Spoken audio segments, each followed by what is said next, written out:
Bonjour, bonsoir bien-aimés, grâce sur grâce. La question cette fois-ci est, pourquoi tant de cruauté? Pourquoi tant de cruauté dans nos chapelles, c'est-à-dire dans nos assemblées des saints, dans nos assemblées locales? Pourquoi tant de cruauté? Oui, bien-aimés, le Seigneur dit, je crois que c'est dans Genèse chapitre 9, il dit non, non, je vais détruire cette race, je vais détruire l'humanité parce que il n'y a rien de bon en l'homme si ce n'est la haine et la cruauté. Le cœur de l'homme se penche chaque jour vers le mal. Et là encore, il y a le monde et il y a l'Église. Dans le monde, effectivement, on n'est pas dans un monde de bisounours. Hein? On n'est pas dans un monde de tout le monde est beau, tout le monde est gentil. On est au contraire dans un monde où il y a beaucoup de méchants, il y a beaucoup de cruels. Hein? Surtout en Europe, vous le constatez dans les entreprises, dans les sociétés, comment on se fait martyriser, persécuter par les païens dans les entreprises, donc dans le séculier.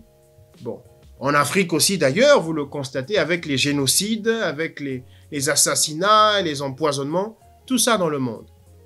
Mais encore une fois, là il se trouve que dans nos chapelles, dans nos assemblées locales, on remarque un degré de cruauté extraordinaire.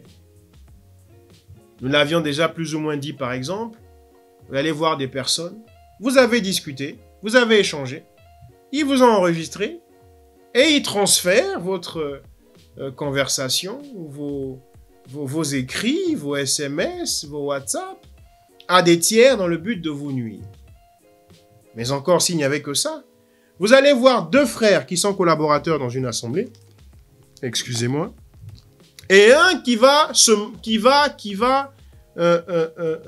œuvrer contre son frère, qui va œuvrer contre son frère, qui va comploter contre lui parce qu'il veut être le seul ministre de la parole dans cette assemblée ou parce qu'il veut... je ne sais pas. De même aussi dans les couples. Vous allez voir une femme qui œuvre contre son mari, qui va s'allier de manière systématique aux ennemis de son mari, qui va coopérer avec les ennemis de son mari contre son époux, contre son propre mari. De même aussi, vous verrez des hommes envoyer leurs femmes à l'hôpital et être contre, comme je le disais déjà la dernière fois, l'épanouissement de leur propre femme. Parce qu'ils voient cet épanouissement comme une menace pour eux, comme un danger. Ah, la femme va s'épanouir, la femme va acquérir une forme de liberté, c'est un danger pour moi. Et donc, ils agissent d'une manière cruelle contre leurs épouses. Il y a beaucoup de cruauté. Un frère va venir, va prêcher la vérité, et il va susciter l'animosité dans les cœurs. Tout le monde va le haïr. Tout le monde va le détester. Alors c'est vrai que le Seigneur a dit « le monde vous haïra ». Mais là, on se dit, on est quand même dans l'assemblée locale. On n'est pas dans le monde. Dans l'assemblée locale aussi, on est haï.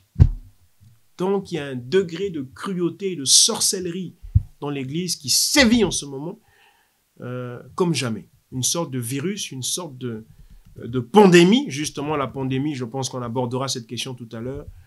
Et bien aimés frères, quand on lit Romains 1, vraiment, on voit que ceux que le Seigneur a livrés à des passions infâmes comme cela, la cruauté et autres, ne sont pas fils de Dieu. C'est des fils du diable. Demeurez bénis. Shalom.